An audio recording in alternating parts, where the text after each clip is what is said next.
Le calendrier de l'Avent pour plus de joie de l'après.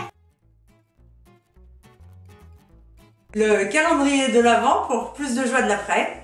Delphine Hennequin, je suis responsable commercial d'un domaine viticole, ça se voit, dans le sud de la France. Donc s'il y a bien un produit qui donne aujourd'hui de la joie, c'est bien le vin.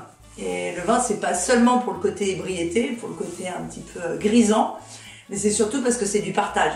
Donc, vous n'allez jamais ouvrir une bouteille de vin tout seul. C'est souvent avec des amis, avec la famille, en amoureux aussi. C'est souvent synonyme évidemment de convivialité.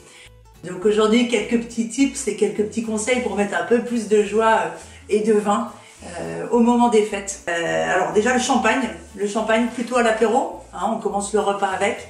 Au dessert, en revanche, quand vous sortez, vous allez créer de l'acidité. Donc il ne va jamais être aussi agréable, à moins que ça soit un champagne un peu sucré. Mais c'est vraiment plus tellement la mode aujourd'hui. On peut garder aussi le champagne pour le foie gras. Parce qu'il y a une erreur qu'on voit chaque année, c'est de mettre des moelleux, jurançon, sauterne, sur les foie gras. Vous allez commencer le début du repas avec et du gras et du sucre. Donc moins par moins, malheureusement, ça ne fait pas plus dans la gastronomie. On va tirer vers le bas. Donc allez plutôt sur effectivement des vins blancs, des champagnes sur le foie gras. Et ce moelleux, ce sucré, mettez-le sur des roqueforts. En revanche, là vous allez voir, l'accord, il est incroyable. Ensuite, on peut parler un petit peu du rouge. On en a un petit peu là. Hein.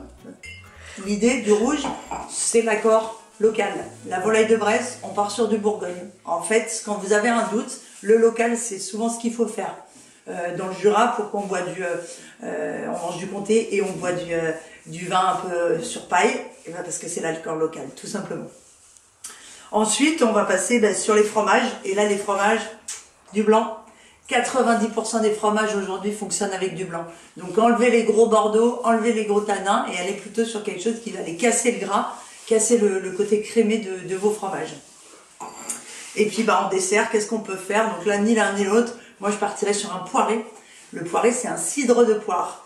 Vous avez trouvé ça, ça ne vaut pas très cher en cave à vin et c'est vraiment un accord génial, c'est léger, ça remet du frais et puis après on attaque sur un bon digestif, quoi. Un bon génépi. Voilà, vous avez quelques règles pour plus de joie sur vos tables. Et comme on dit, il y a les règles, mais il y a surtout ce qu'on en fait. Donc en fait, si vous voulez mélanger les deux, allez-y. Hein,